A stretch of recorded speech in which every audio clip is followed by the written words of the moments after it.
Je suis en crise de foi, la vie n'est pas si rose. Croix de fer, croix de bois, les fétiches me disposent. Ah, si j'avais la foi, j'aimerais un bel ave. Et si j'avais la croix, j'en prendrais pour laver.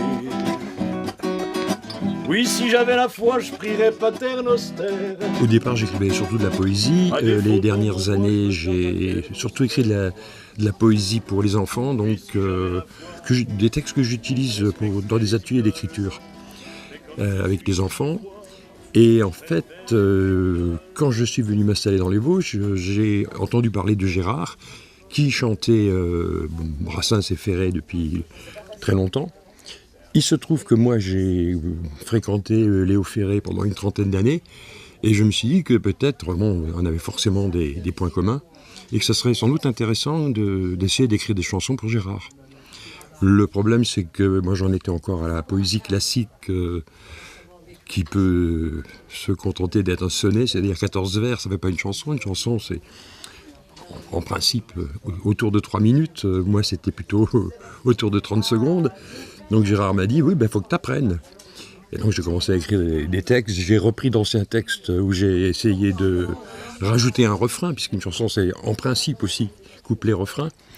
Et on a essayé. Et puis Gérard, quand même, il avait quand même des références. Brassens et Ferré, il faut s'aligner quand même. Donc les premiers textes, ils sont partis au panier. Il m'a dit c'est pas ça, c'est pas une chanson. Jusqu'au jour où je lui ai envoyé un texte et il m'a dit ça commence vaguement à ressembler à une chanson. Et je pense qu'au bout de 14 ou 15 essais, ça a fini par être une chanson. Puis il y en a eu d'autres, puis il y en a eu au total, il doit y en avoir une quarantaine. Et là, il les chante depuis presque 15 ans. Et il a fini par faire un disque avec 14 textes. Donc il y a encore largement de quoi en faire un second. Oui, si j'avais la foi, je respecterais les idoles. Mais comme je suis grivois, je préfère les baby-dolls. Je suis en crise de foi, la vie n'est pas si rose. Croix de fer, croix de bois, les fétiches me disposent. Tu es parolier ou toujours poète ? Les deux, je dirais les deux.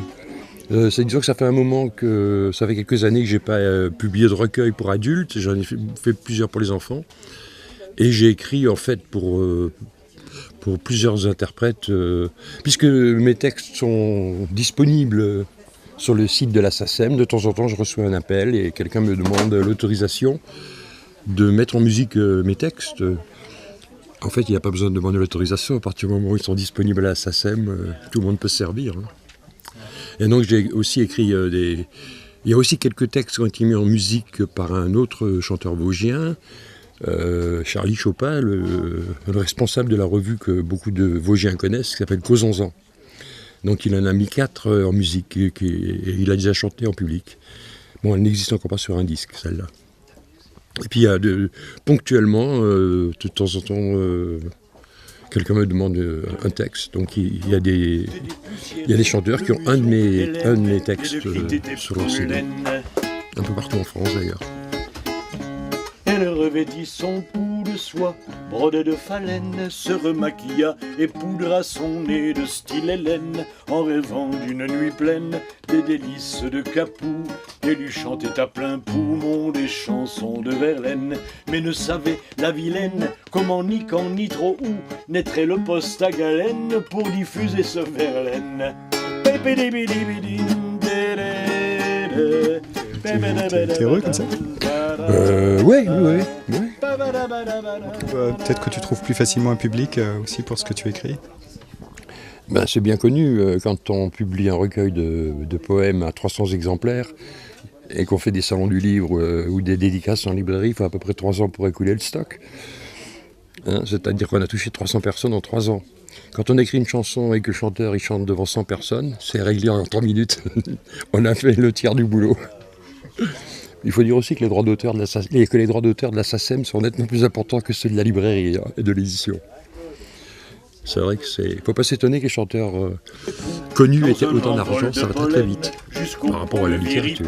Celui-ci dans un époustouflant bruit de porcelaine s'effondra, jetant l'époux, gracieux comme une baleine, dans la douve à moitié pleine, où il se rompit le cou.